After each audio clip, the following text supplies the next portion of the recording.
Kumpra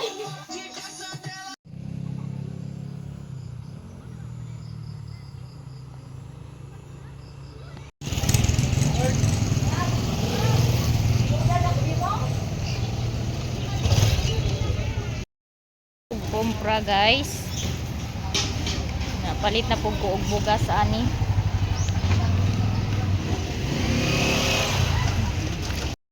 I-snack sanin akong turon ni akong kuan. Kahiubos. Palita ko gisa ka saging TV. Guys, gikan ako dito sa tindahan unya. Wala na sila i-record. Kung ginsa nagpunit sa ako ang sulin nga nabilin. Wala de. Ano man? Wala na sila nakakuan. Murag giop na nila ilang CCTV. De, kasi siguro. Ambot lagi. Wala gid dila na kuan. Wala sila kabalog insay na kuan, wala na record. Ni ana tong atbang nga tindahan nga kay makita man ang ilaha dito basin og na record ba nila. Ni ana to siya kukuan sa iyang bana. Ambot lang sad ka ila bang ikuan kay di biya pud ilang customer. Sa akong kahiubos dito ko nagpalit sa atbang. Nahiubos gid ko mga Manila, Ginoo ko. Grabe dyan akong kahiubos kay nag-expect ko nga bisan man lang unta mahibalaan ako kung kinsa ang nagpunit sa ako ang sulin. Okay na makuan ako kay nalagi CCTV nya. Useless man di ay naay CCTV na dili ma-record og unsay mga panghitabo sa palibot sa ilahan tindahan. Paana man na, sala man ako.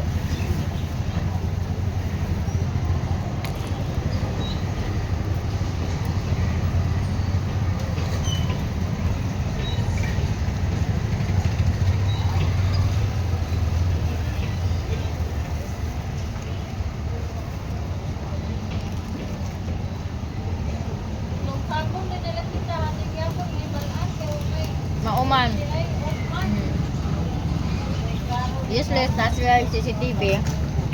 Nya i-off ra di ay ang CCTV ini close.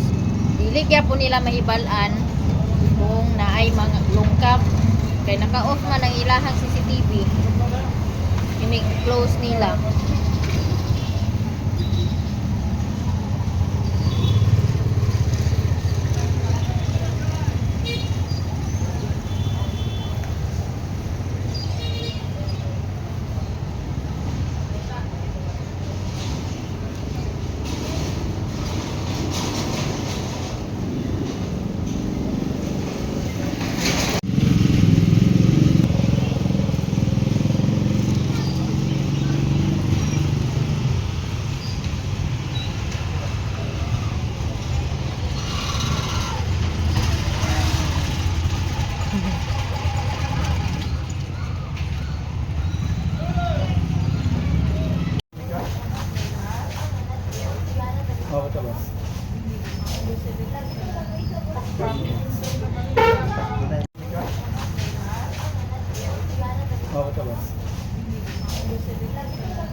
Palit bugas guys. Ya, palit lang po din ko free red rice. Untuk insir na, sobra ongga. Itlog aw balot dani guys. Wa ko kabalo na ares lay balot og Pinoy ani.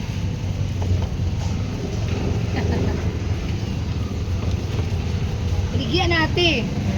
Pohon. Una. Pohon. Na sila'y balot o tag 20 ang isa. Magmukbang tag balot.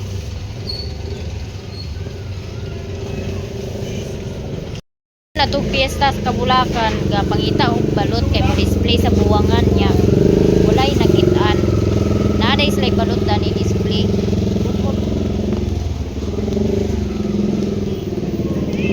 Ay ato. So guys, nakauli na ko og balay.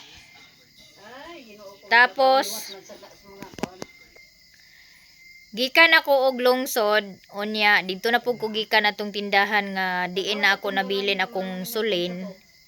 So akong gi pangutana tong tag-iya gid mismo sa tindahan, ni ana siya nga adto ra gid kutob daw ang ilang CCTV sa alas 6:36.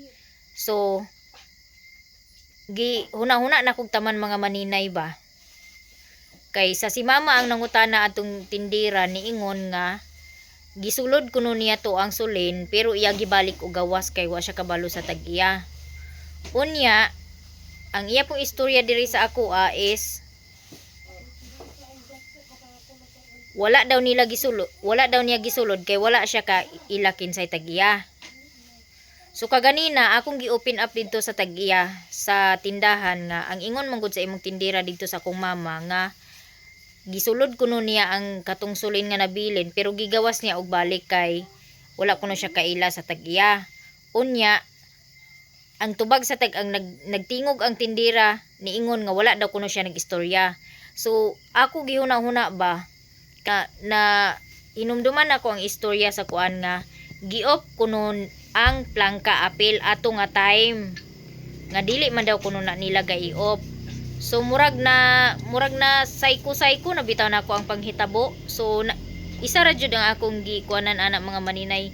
Nana ko'y suspect mga maninay pero di man nato pwede nga ikuan mintras wala tay ebidensya niya.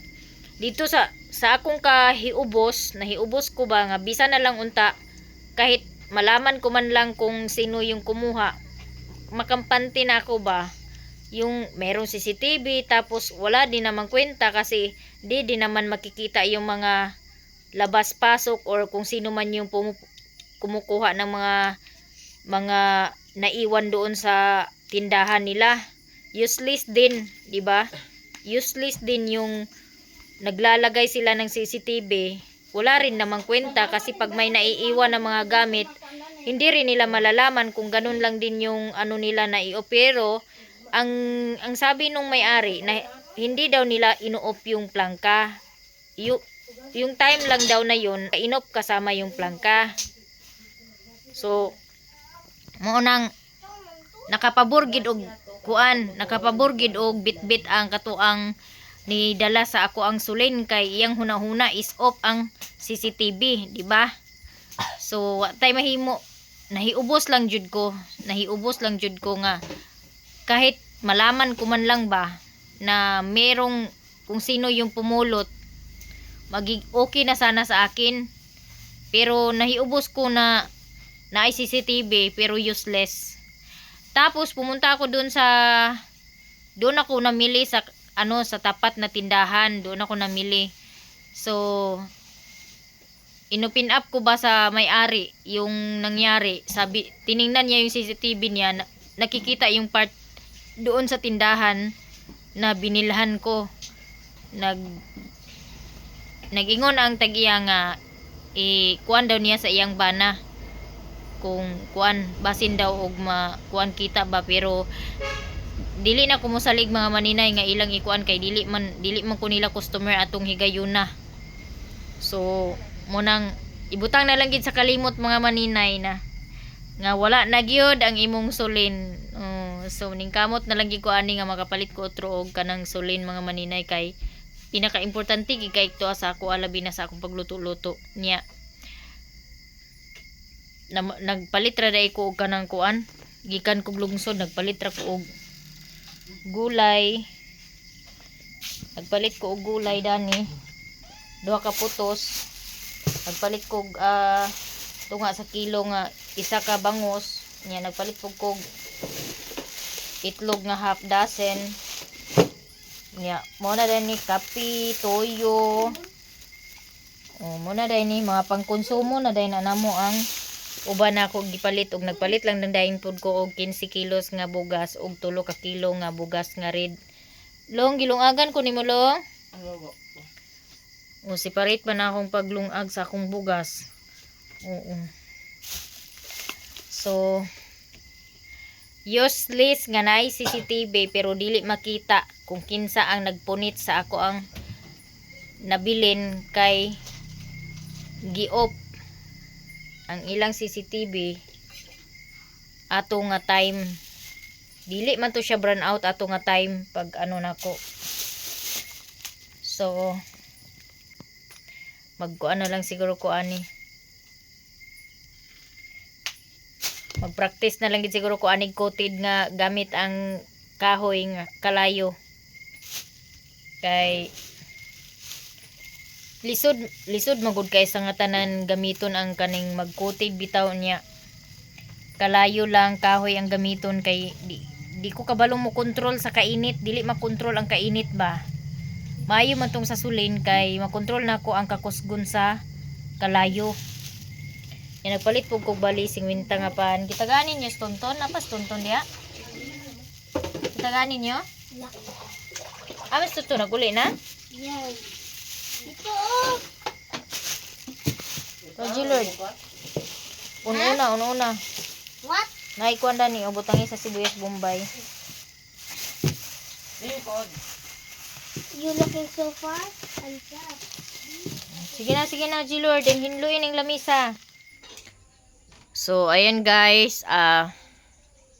Meron ako naisip na paraan para paano ko malaman yung nangyari. So, yung katapat na tindahan, meron silang CCTV nakukuha yung labas ng store kung saan ko naiwan yung sulin.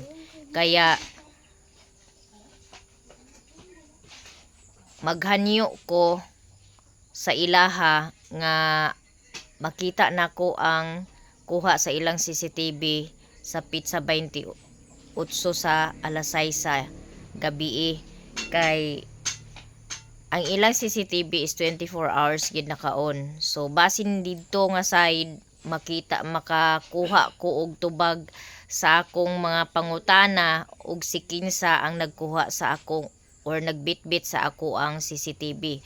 Kay sa basihan lang nimo mga maninay sa pag-off sa either ang ako gid pangagpas is naaragid sa kuan usa sa ilaha nga nakahibalo kung si kinsa ang nagkuha. Kay imagino nimo gi-off ang plangka, so kabalo siya nga dili siya makita sa kamera kay off ang kamera. So bisan pagbitbiton niya walay makakita.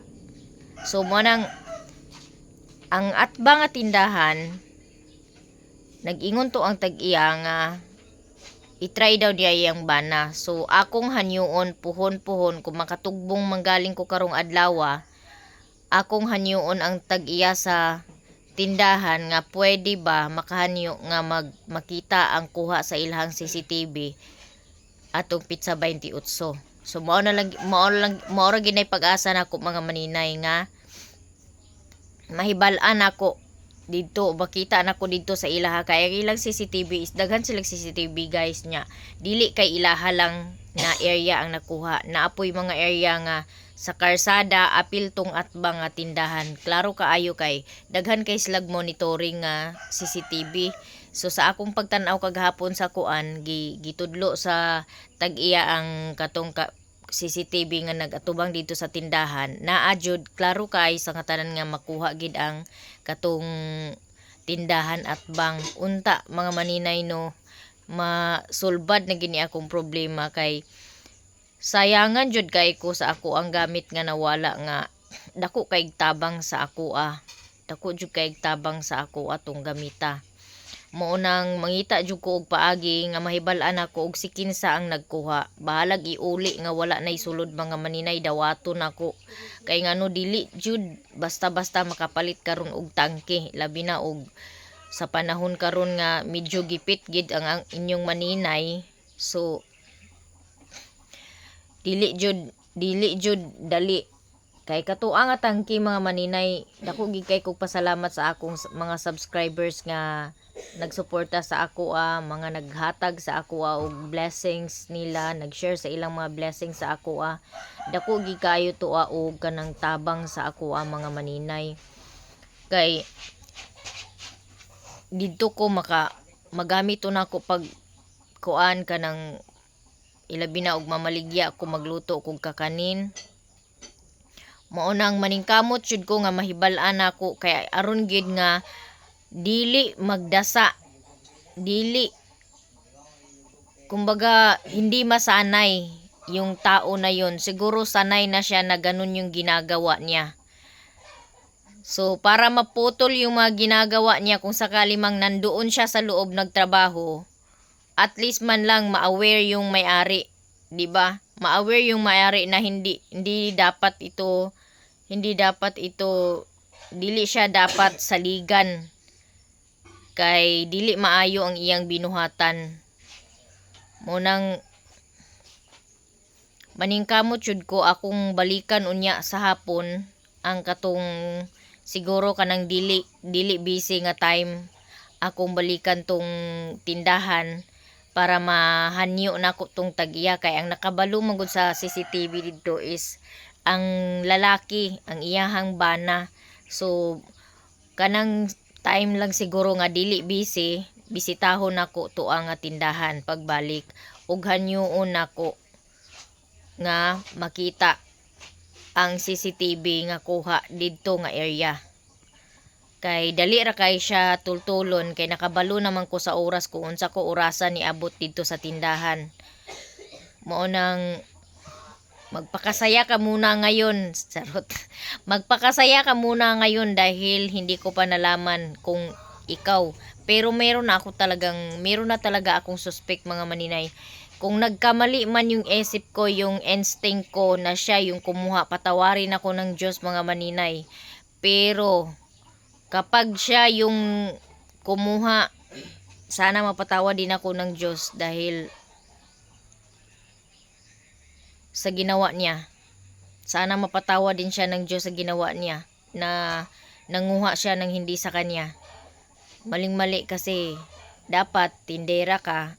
Dapat kung nandyan ka nagtrabaho, kung may trabaho ka, nagtrabaho ka dyan, para pagkatiwalaan ka ng amo mo, kailangan gumawa ka ng matino, gumawa ka ng mabuti.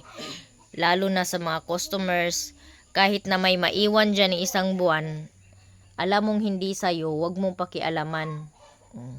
Diba? Para pagkatiwalaan ka ng tao. Ganun lang ang mga Kasi, kapag gumawa ka ng kalukuhan, tapos nagtrabaho ka ng ganyan, ng tindahan, gumawa ka ng kalukuhan, at malaman ng ibang tindahan, pag wala ka na, pag gipotbol ka na nga tindahan, dili na ka makapangita pa og lain. Wala nang magtiwala sa'yo. Kaya, kahapon talaga, may instinct na talaga ako mga maninay, kung sino yung Gusto ko lang kung siya ba talaga, kung tama ba yung instinct ko, o mali, sana patawarin ako ni Lord mga maninay. Tao lang din ako, nangangailangan ng na naghahanap buhay, tapos sa isang iglap lang, ilang minuto lang, hindi pa umabot ng isang oras na wala na lang yung gamit ko nang hindi man lang nalaman na meron naman sanang pwedeng makapagturo pero sadyang nung mga panahon na yon naka-off. Hindi naman burn out. Okay lang sana kung burn out mga maninay. Kasi wala tayong maano. Pero hindi burn out. Bakit kailangan patayin? I mean, wala man akong karapatan na questionin sila kung bakit Pero anong dahilan at naglalagay ng CCTV yung tindahan? 'Di ba? Para malaman ang lahat ng mga kalukuhan ng tindera, malaman kung sino yung mga nagnanakaw, makikita kung ano man yung mga kakaibang galaw ng mga tao, yung may mga magnanakaw, ganyan ba? 'Di ba? Hindi na lang sana naglagay ng CCTV kung hindi rin lang mapangkinabangan sa panahon na mayroong nawawala. So, yun lang naman, mga ko lang naman yun. Kasi sobra talagang importante sa akin yung suli na yun. Oo. ganun kahalaga. Grabe yung halaga dun sa akin. So, hanggang dito na ang aking video guys. Sana po ay makita at malaman ko na yung kasagutan sa lahat ng mga katanungan ko. Charot sa tanong ko kung bakit naka-off at sino yung kumuha. Kung sino ba yung basta. Yun na yun mga maninay. Abangan nyo na lang mga maninay. Talagang hindi ko titigilan yung nawala kong sulin. Hindi ko talaga titigilan na malaman ko kung sino yung kumuha.